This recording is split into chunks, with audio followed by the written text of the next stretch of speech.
Since winter is officially here to stay for forever, if you live in Canada like me, I'd figure I'd recommend a couple of books that match the mood of the season just to get us all to romanticize it a little bit more and to get us through it. The books that I'm recommending in this video are books that are grouped in three main categories so that you can easily find the type of mood that you're after depending on the category. The first category is Enchanted Winter.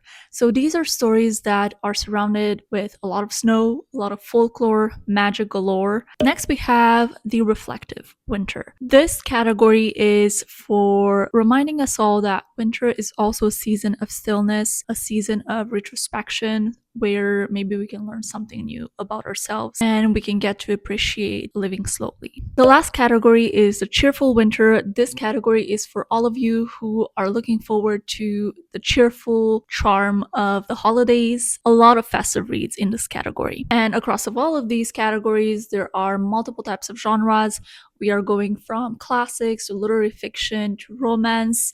We even have some fantasy in here. So there's really something for everyone. And I have to heat myself up with some tea because we've been having minus 20 degrees Celsius basically every day for the past week and a half. So I just need to reground myself with some hot tea. So let's start with the first category, which is Enchanted Winters. Winter sometimes has this nature of feeling otherworldly, where old stories just come slipping through the cracks, and this is exactly the type of books that I'm going to be recommending in this section. These stories are all about snow-covered forests, folklore coming to life, and a slightly cozy atmosphere that just feels ancient. So let's start with The Bear and the Nightingale by Catherine Arden. This is the ultimate winter fairy tale. This is set in a medieval Russian-inspired story where a lot of Russian folklore is really imbued. We have frost demons, we have heart spirits, and we have winter kings that all coexist in this small village. And predominantly we're following the perspective of Vasya, who is this young girl who can actually see these spirits that are part of the culture and part of the history of her community. But many of the other members of the community, including her family, can't see these spirits. And more than that, a new priest is coming to town and he brings a lot of prejudice against these ancient practices, where he convinces everyone in the village that these ancient spirits and these ancient stories don't really exist and that they should abandon these traditions for other religious beliefs. The story is really a commentary on the tensions between tradition but also institutional religion and how that affects not only the community and the culture and the people, but also on a broader scale what that could look like. This is actually part of a trilogy, so Vasya's story continues even beyond the story of The Bear and the Nightingale, if you're interested in that. Next, we have the very classic The Golden Compass by Philip Pullman. This book captures the Arctic's awe, but also its danger. We follow Lyra, who is this young girl living in a university, and she decides to head north through the Arctic because she's been hearing a lot of rumors about some kids being kidnapped and something very mysterious called dust. We follow her being accompanied by witches and armored bears. It's quite the adventure, but it's also oddly a philosophical story, and it even brings in some child-friendly descriptions of some natural phenomena and some concepts that are actually part of physics. The next book that I want to recommend is also in middle grade, and that is Snow and Rose by Emily Martin. If you have the physical book, I don't, but if you have the physical book, it's actually illustrated as well, and it's a middle grade retelling of the Snow White and Red Rose. So we have two sisters, Snow and Rose, and we follow them wandering in a mysterious forest where they actually live. And what both sisters try to uncover specifically is the mysterious disappearance of their father. This story is not set in winter in its entirety. It spans multiple seasons, but the descriptions of the winter season are really charming in this book. Everything here is soft and whimsical and just make for a perfect soft winter night when everything looks so harsh on the outside. To continue with the middle grades, is the first book that I own physically, and that is Amber and the Ice Dragons by Heather Fawcett. This one is quite similar to The Golden Compass in some of its elements. So we follow Amber, who is a girl, but she was born a dragon. She was actually found by an academic, and this academic is also a magician. And what he did to protect her from hunters is that he decided to put a spell on her so that she acts and looks like a girl when in fact she's a dragon. She lives in the university in the UK with her adoptive father, but there are still a lot of things that make her feel as though she's not a real girl, and she becomes more and more concerned with people finding out the truth about who she really is. And so she decides to flee to Antarctica to find her aunt, who works there at a research station, although she's never really met this aunt before. When she gets there, she befriends other kids that are there at the research station, and she also gets to learn about the ice dragon killing and hunting expeditions that are happening in the north. And so she decides to embark on a journey and adventure to investigate these expeditions with her friends. I feel like this combines really, really well the cozy and soft elements of a middle grade, but also brings in a little bit more deeper topics and themes, such as the theme of belonging or someone's identity. And I also think this book is really, really good at introducing younger audiences to themes such as environmentalism through fantastical metaphors. We are hitting a lot of middle grades in this recommendation, but it's just because if they're really well written, they just really hit a spot of that cozy, fantastical, wintry elements. And so the next one is also a middle grade, and I'm talking about Winter House by Ben Gutcherson. This takes place in the mysterious Winter House Hotel, which is sealed off from society in snowstorms and mountains. Elizabeth Summers is an orphan, and she lives with her cruel aunt and uncle who don't really care much about her. During a particular Christmas holiday, they weirdly and randomly decide to ship her off to Winter House so that she can spend the holidays there for a couple of weeks. Whoa, those candles finished quickly. Okay, safety first and atmosphere for the video second. So Elizabeth gets to Winter House, and although she has some reservations at the beginning about how everything's gonna go, she quickly finds out that Winter House is this beautiful, majestic location. And not only the location is amazing, but also the people who she meets there, including the eccentric Norbridge Falls, who is the owner of this hotel. She also befriends a young boy named Freddie, and they start to get entangled in a bunch of secrets and codes and mysteries around the hotel, and slowly start to uncover some family secrets of the Falls family. I feel like the hotel space is what really brought this story to life for me. There's something so cozy and so intriguing about people from different walks of life just getting together and creating new traditions, creating a new culture in one specific location, such as a hotel. Like, we have two weird grandpas who are absolutely obsessed with having to complete the specific puzzle, and we also have a sweet librarian lady who walks Elizabeth through all the books in the library. I'm actually currently reading the second book in this series, and I'm having such a blast. It's peak winter vibes. Let's move into our second category, which is the reflective winter. So this is a different type of winter. This is a type of winter where you sit with the cold and with the quiet. Although winter is explicitly in all of these books, they more so just capture winter as a metaphor for stillness, for quiet, for peace, and for a lot of reflection. But we'll begin this category with Wintering by Catherine May. So this is actually the only nonfiction on this whole entire list, but although it being nonfiction, it felt weirdly very immersive, as if I was part of a story. Catherine May treats this as both a memoir and a bit more of a nonfiction reflective exercise on winter or difficult seasons of life. She really delves into those moments where life just kind of either falls apart or is completely still, and you don't really have much of a choice but to really slow down and find solace in taking it very, very slowly. This is just such a beautiful reminder that dormancy and stillness is not a failure of life, it's just actually part of being human, and reframes winter as a necessary emotional season that we all have to go through. It's not something that should be looked down upon. This book actually really shifted my mentality from seeing the act of slowing down as being something debilitating or being something that reflects me as a person being unproductive, and made me become more and more intentional with the times in which I do want to slow down and the times in which I should slow down for my own emotional stability. Next, we have Isabel Allende, In the Midst of Winter. This book is dragging us in a literal snowstorm in the middle of Brooklyn. And this snowstorm actually brings together three very different characters. We have Richard, who is this kind of anxious and very reclusive professor. Lucia, a warm but also very sharp Chilean academic. And then Evelyn, who is a young Guatemalan immigrant who has dealt with a lot of violence in her life. It starts with a very stressful accident in the middle of a snowstorm, but then it slowly unfolds into stories about trauma, about politics.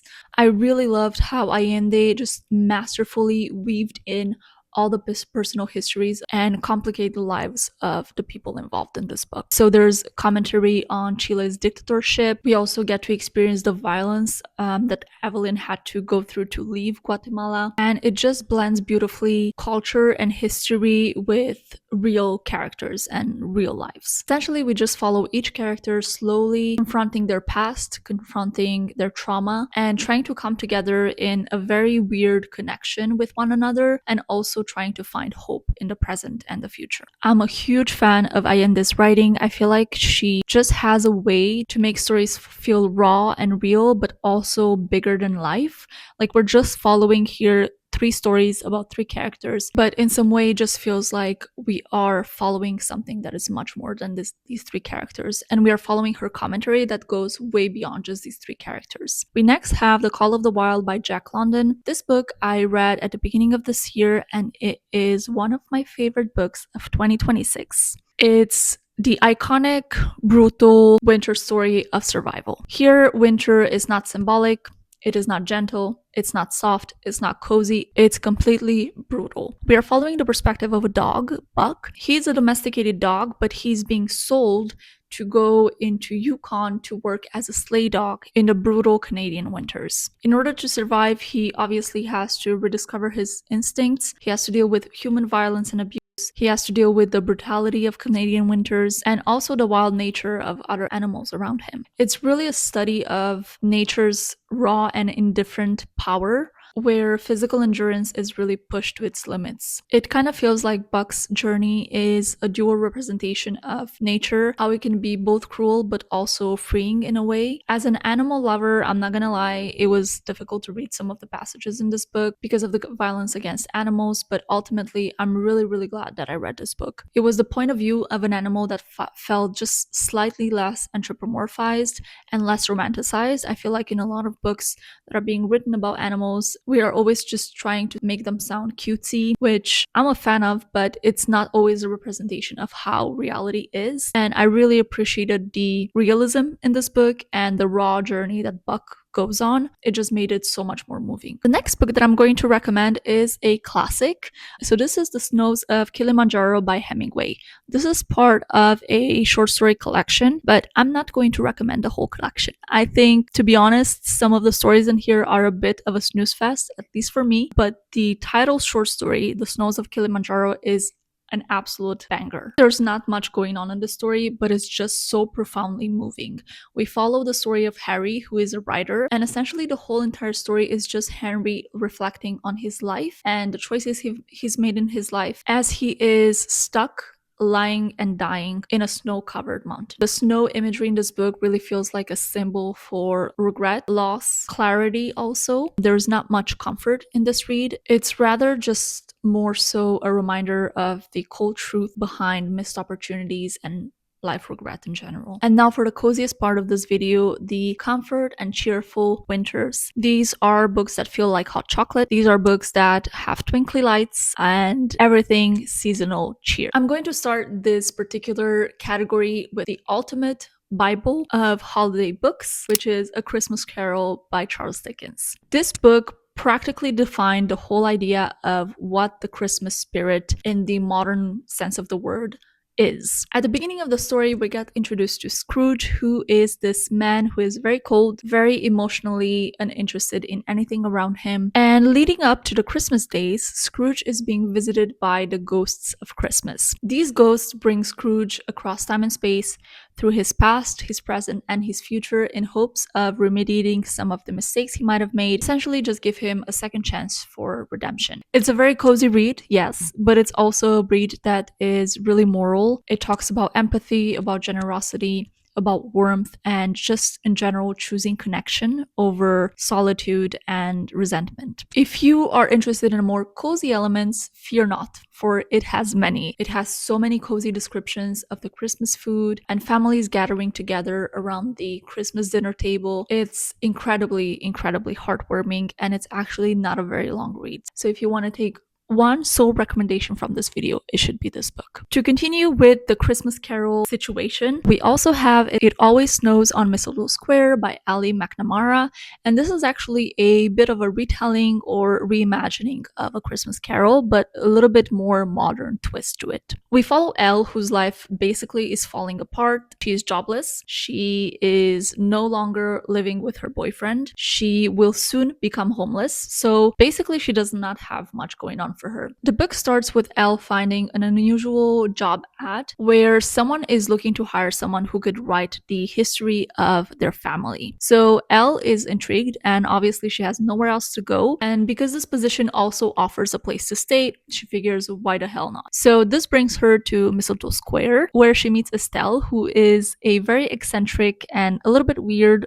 older lady who lives there with her housekeeper. The house is huge and it's overflowing with antique decorations that have been collected over the generations of this family. And Elle starts to slowly discover that each of these specific decorative items actually hold a lot of memories and a lot of stories from the past and the people who these items might have belonged to. So in true Christmas Carol fashion, we travel back in time where the legacy of the family comes alive and we start to unveil more and more secrets about this family. And lastly, I just want to mention there's a little bit of a romance in here. It's not the main plot of the story, but if you're interested in a romance, then this one could definitely be the one. Next, we have A Castle in the Clouds by Kirsten Gear. This one is very, very, very similar to Winter House that I described earlier, but it's just geared towards a bit of an older audience. It's essentially YA mystery, and we are following Sophie, who is an intern at this big, huge hotel that is set in the Swiss Alps. Unfortunately, being an intern means she doesn't have a lot of say into the tasks that are assigned to her, and she gets stuck babysitting rich people's kids. Soon enough, though, she gets caught up in a swirl of mysteries and different guests coming from different locations all over the world. We are dealing with a jewel thief. We are dealing with people trying to take ownership of the hotel. And the reason why I put in this specific category is because although it has more fantastical elements, this story is centered around a sort of a countdown towards a New Year ball that is super big for this hotel. They do it every single year and it's a big deal. And so it has this kind of anticipatory feeling to it where you really cannot wait to get to that specific event that happens at the end of the book. The last book that I'm going to recommend is a book that I finished yesterday, and it's really the only proper romance from this list, and I'm talking about Good Spirits by B.K. Borison. So this story follows Harriet York, who is the owner of an antique shop. This is also a little bit of a retelling or spin-off on A Christmas Carol because Harriet is being haunted by the ghost of Christmas past, who is Nolan. When Nolan starts to haunt Harriet, they both become a little bit confused because, as is the tradition to haunt people to bring them to their past, these people are usually people who are bad or just in general kind of mean,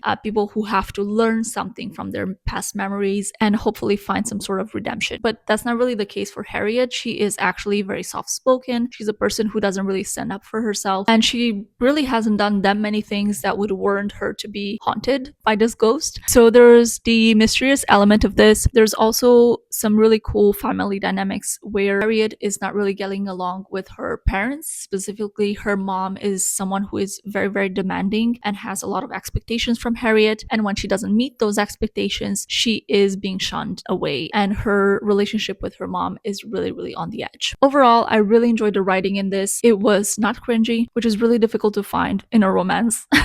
And I thought that the premise is really interesting. I do have to say though, this book has a lot of spicy scenes in the second part of the book. So if that is not up your alley, maybe don't pick this one up. But if that doesn't bother you, or if that's something that you are actually looking for, this would be a really good pick for you. Here we have it, all the books that I am recommending you for this winter season. Thank you so much for joining me on this cold night to chat about books. I hope you got some really good recommendations. And if you have other winter books that you really love to read in this season, please leave them in the comments down below. Thanks for watching, and I'll see you in the next one.